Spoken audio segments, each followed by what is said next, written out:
thing have night vision? This is our Springer pen. That's where we calve out. You understand the cycle of a cow at all?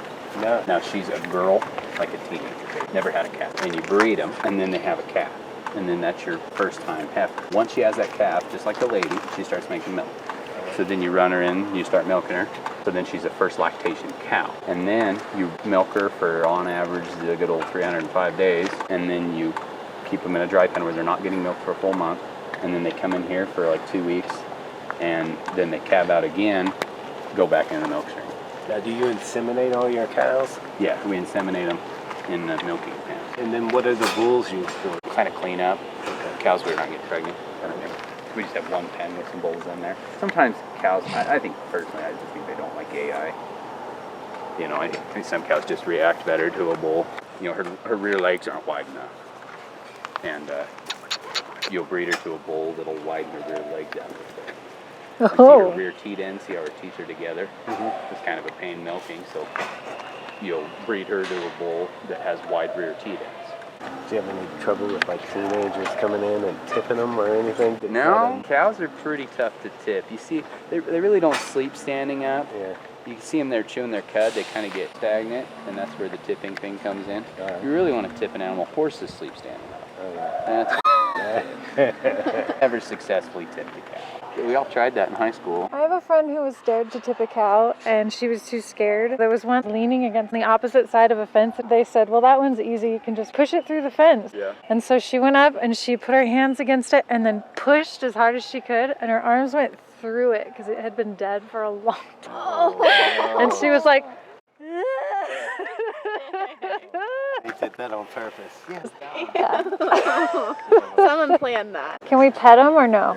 You can try to get close, but go really slow. Oh, are they kind of scaredy? Yeah, they're really skittish. Aw. What are you guys afraid of? They're touching all your naughty parts in there. I think it's kind of interesting that this is how they feed them. Yeah. In Nebraska, my brother works on a ranch, and they have troughs. Yeah. And that's where they put their food. So I was really confused when I came out here the first time. I was like, what? Just on the ground? Outside the fence on the street. They're eating on the streets. Is that a salt lick? Is that what that is? The thing it just licked up on the top there? Yeah. I think that's just the thing to release the gate. Oh, just licking it for fun, huh? There's a mineral pack in here that's specially for calves, because all these cows are going to calve in the next 2-3 weeks. So they have an extra mineral pack in there for the calves. The rest of the cows just have their lactating multivitamin. How much land do they have to roam on? The one nice thing that I like that we do that I think everybody should do is we have a pasture. We have 90 acres. So on their 30 days dry, they get pasture. Okay. So they kind of have a pasture break. In their pens, I think it's 250 square feet per cow is what you want to shoot for. That's when you have happier cows. And we determine how happy a cow is, of course, by the amount of milk, the amount of sicknesses. Those are kind of our triggers for a happy cow. She's not making enough as much milk. She's probably having something in her life that's she's not happy with. That's kind of the way I look at it. So then you try and figure out that problem. Is she getting enough water, enough food? Is the food the correct food? Or the rest of her pen, are they having issues too? In a perfect world, you don't have any sick cows. They all make good milk. Do you ever play music? No, we don't. Some guys do. Yeah. I know a guy that has a lady come sing to him once a month. Yeah, I was reading about cows and how they enjoy music and they make more milk when they have it. We've been looking really hard, and that's kind of a deal. The milkers, of course, they want a radio. Of course, Dad goes, well, they're going to blare it, and I want to listen to that music all the time while I'm in there. And anyways, but a lot of guys say that a radio in the parlor really helps the cow through the milking process. Yeah. It's kind of that constant sound. Cows are really creatures of habit. They like consistency. They don't want to change milking times. That screws them up. They don't want to change anything. They don't want to move pens. That screws them up. They really like just a really kind of a boring, consistent I can relate. life. And music would help with that. So I know we certainly looked at putting our radio in there. Beethoven, yeah. Yeah. Mozart. What?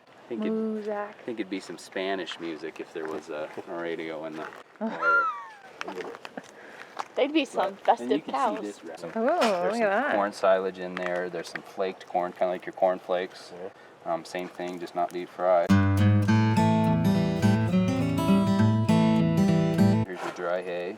There's a little bit of haylage in there, which is just chopped hay, wet hay, that's been ensiled and fermented. Here's a flaked one right there.